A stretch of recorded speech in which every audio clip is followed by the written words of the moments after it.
Defusing bomb. Defusing bomb now. Bomb site secured. Ready for you to defuse the bomb. Bomb site secured. Bomb site under control. Where's the bomb? Where's the bomb? Where's the bomb? Where's the bomb? Where's the bomb? Where's the bomb? Uh-oh. Sir? The bomb? Time is running out. There's not much time left. That's not good. Oh my god! Nothing happening over here. Je signale une activité illicite. Près de ce rond-point, un trafic à petite échelle est organisé. Le quartier est très vallonné et truffé de ruelles propices au déplacement en scooter, plutôt qu'en voiture, comme on peut le remarquer à chaque embouteillage. Cela se déroule toujours de la même manière. Le premier trafiquant à arriver sur place est un des lieutenants vers 10h du matin.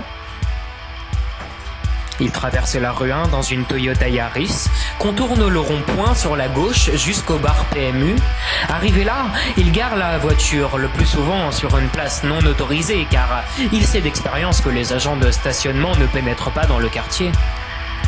Ces derniers temps, il porte un short, un t-shirt et des tongs. Le bar PMU est le QG de cette organisation, c'est pour cette raison qu'il s'y rend. Toutes les vitres sont recouvertes d'affiches et de publicités, donc de la rue, il est impossible de voir l'intérieur du bar. Celui qui, d'après les gens du quartier, serait le chef, arrive une vingtaine de minutes plus tard, en scooter, lui aussi de la rue 1. Rien dans son apparence ne laisse deviner son statut hiérarchique. Il est habillé de la même manière que les autres.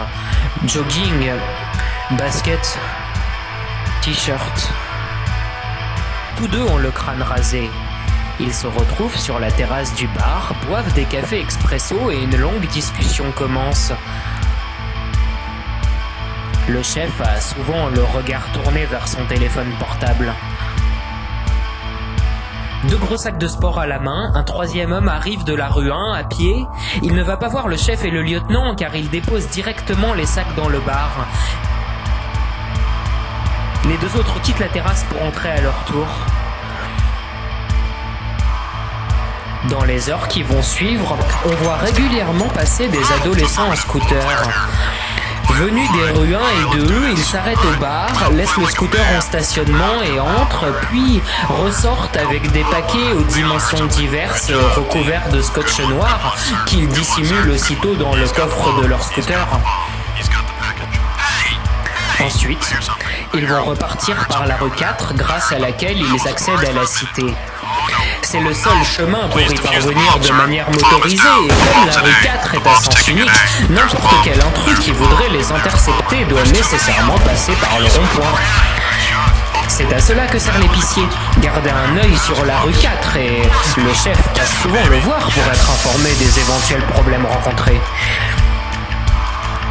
Si l'attention de la police est attirée par un des adolescents en scooter, celui-ci n'a qu'à accélérer et prendre une ruelle en sens unique.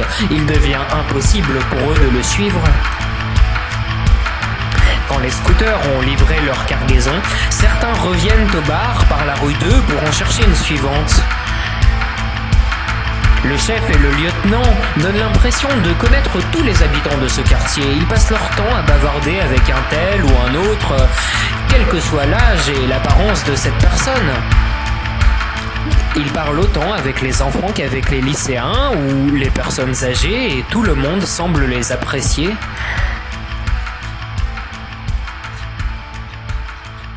Cette activité dure depuis des années et je crois qu'il est utile de la signaler.